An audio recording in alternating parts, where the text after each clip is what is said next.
মাননীয় সংসদ সদস্যবৃন্দ, আসসালামু আলাইকুম। ফ্যাসিবাদের নির্মমতার শিকার অসংখ্য মানুষের কান্না আর হাজারো প্রাণের আত্মত্যাগের মধ্যে দিয়ে অবশেষে আজ থেকে পুনরায় যাত্রা শুরু হতে যাচ্ছে জনগণের ভোটে জনগণের কাছে জবাবদিহিমূলক সত্যিকার অর্থে জনপ্রতিনিধিশীল জাতীয় সংসদ। বাংলাদেশের জাতীয় সংসদের রাজনীতির এই ঐতিহাসিক মুহূর্তে আমি আল্লাহর দরবারে শুকরিয়া জানাই, যার অশেষ রহমতে আমরা একটি ন্যায়ভিত্তিক গণতান্ত্রিক মানবিক বাংলাদেশ প্রতিষ্ঠার লক্ষ্যে যাত্রা শুরু করতে পেরেছি। 1971 সালের স্বাধীনতা যুদ্ধের থেকে শুরু করে 2024 সালের দেশ এবং জনগণের স্বাধীনতা রক্ষার যুদ্ধ সহ এই পর্যন্ত দেশে গণতন্ত্র এবং মানুষের অধিকার প্রতিষ্ঠার সংগ্রামে যারা শহীদ হয়েছেন, ত্রয়োদশ জাতীয় সংসদ শুরুর এই যাত্রা লগ্নে সংসদ নির্বাচন শুরু হয়ে গেল। এখন সংসদে তারেক রহমান ভাষণ দিচ্ছেন। আপনারা সবাই মনোযোগ দিয়ে ভাষণটি শুনুন আর চ্যানেলটি সাবস্ক্রাইব করে পাশে থাকুন। সবাইকে অনেক শুভেচ্ছা এই চ্যানেলে আপনার এই ভিডিওটি দেখার জন্য। সবসময় গরম খবর পাওয়ার জন্য চ্যানেলটি সাবস্ক্রাইব করে রাখুন। সবসময় পাশে আছি নিউজ 24-এর।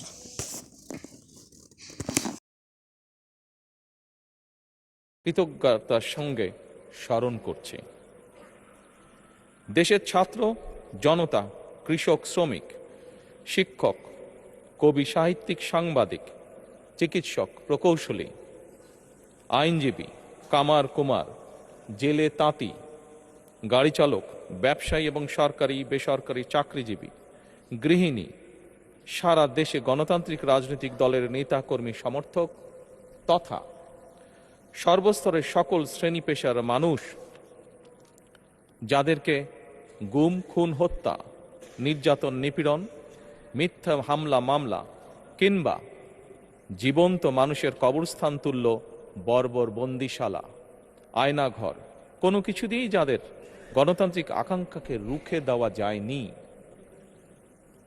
যাদের সাহসী ভূমিকায় দেশে পুনরায় গণতন্ত্র ফিরে এসেছে, আমি ত্রয়োদশ জাতীয় সংসদের এই যাত্রা লগ্নে দেশের স্বাধীনতা প্রিয় গণতান্ত্রিক আমি বীর ছাত্র জনতাকে জানাই অভিনন্দন।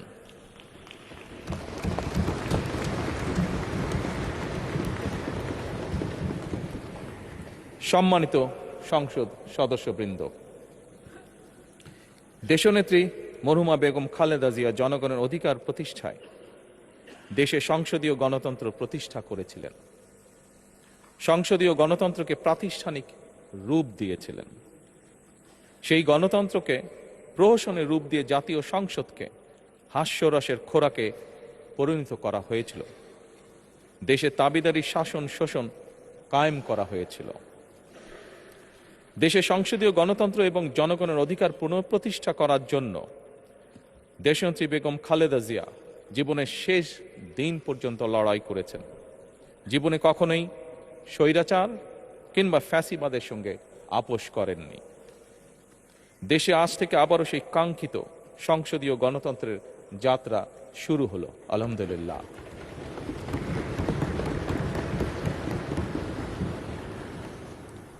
সংসদীয় রাজনীতি প্রতিষ্ঠাতা খালেদা জিয়া দেশ এবং জনগণের সাফল্যে এই শুভ মুহূর্তটি দেখে যেতে পারেননি।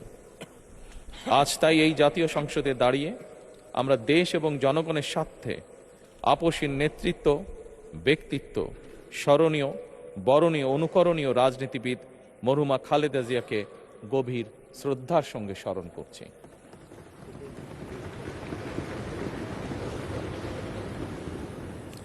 সম্মানিত সংসদ সদস্যবৃন্দ, দেশে বহুদলীয় গণতন্ত্রের প্রবক্তা এবং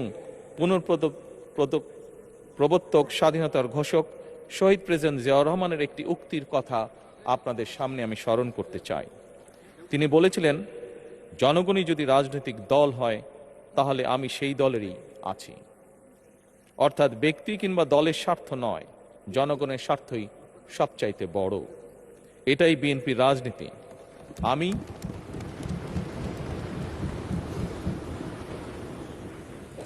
আমি প্রথমবারের মতন বাংলাদেশ জাতীয়তাবাদী দল বিএনপি থেকে জাতীয় সংসদ সদস্য নির্বাচিত হয়েছি। জাতীয় সংসদের সংসদীয় দলের নেতা নির্বাচিত হয়েছি। জাতীয় সংসদে দলের প্রতিনিধিত্ব করলেও প্রধানমন্ত্রী হিসাবে আমি এই জাতীয় সংসদে দেশের প্রতিনিধিত্ব করছি। দল, মত, ধর্ম, বর্ণ নির্বিশেষে দেশের জনগণের প্রতিনিধিত্ব করছি। আমার রাজনীতি দেশ এবং জনগণের স্বার্থ রক্ষা করার রাজনীতি। বিএনপির রাজনীতি জনগণের জীবন মান উন্নয়ন এবং স্বনির্ভর বাংলাদেশ গড়ার রাজনীতি। প্রতিটি পরিবারকে স্বনির্ভর করাই আমাদের রাজনীতির লক্ষ্য। প্রতিটি পরিবারকে স্বনির্ভর করার মাধ্যমেই বিএনপি একটি স্বনির্ভর, সমৃদ্ধ, নিরাপদ, গণতান্ত্রিক বাংলাদেশ প্রতিষ্ঠা করতে চায়। এই লক্ষ্য অর্জনে আমি জনগণের সমর্থন এবং সহযোগিতা চাইছি।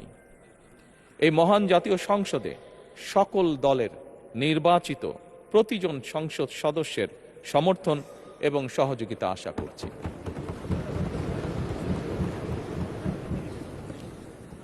সম্মানিত সংসদ সদস্যবৃন্দ, আমি বিশ্বাস করি আমাদের দল কিংবা মত কিংবা কর্মসূচি ভিন্ন হতে পারে, কিন্তু তাবেদার মুক্ত, ফ্যাসিবাদ মুক্ত একটি স্বাধীন, সার্বভৌম, নিরাপদ, স্বনির্ভর বাংলাদেশ প্রতিষ্ঠায় আমাদের মধ্যে কোনো বিরোধ থাকতে পারে না, বিরোধ নেই।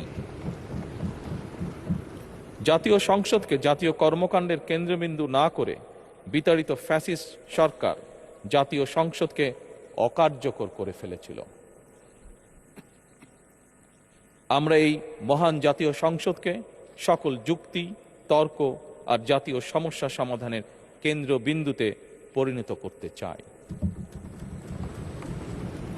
সম্মানিত সদস্যবৃন্দ, নতুন সংসদ যাত্রা শুরু করার সময় সংসদের সাবেক স্পিকার কিংবা ডেপুটি স্পিকার উপস্থিত থাকার কথা ছিল, কিন্তু পতিত, পরাজিত, বিতাড়িত ফ্যাসিস্ট সরকারের জনবিরোধী এবং গণবিরোধী কর্মকাণ্ডের ফলে যে জনরোষ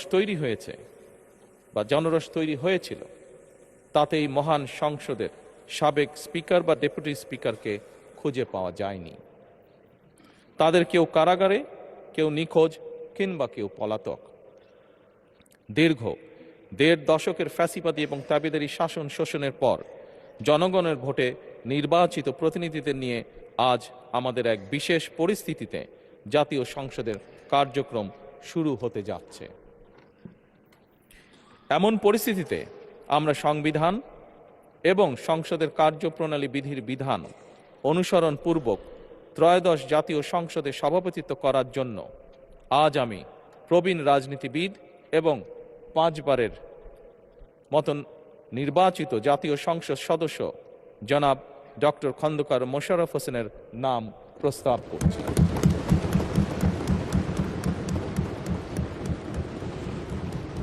সম্মানিত সংসদ সদস্যবৃন্দ, আমাদের সংসদীয় রীতিনীতির ইতিহাসে এই ধরনের পরিপ্রেক্ষিত নজিরবিহীন নয়। 1973 সালে তৎকালীন প্রধানমন্ত্রী মরহুম শেখ মুজিবুর রহমান ওই সংসদের সদস্য মাওলানা আব্দুর রশিদ তর্কবাধীশের নাম প্রস্তাব করেছিলেন এবং তার সভাপতিত্বে বাংলাদেশের প্রথম সংসদের প্রথম অধিবেশন শুরু হয়েছিল। আমি জাতীয় সংসদের সকল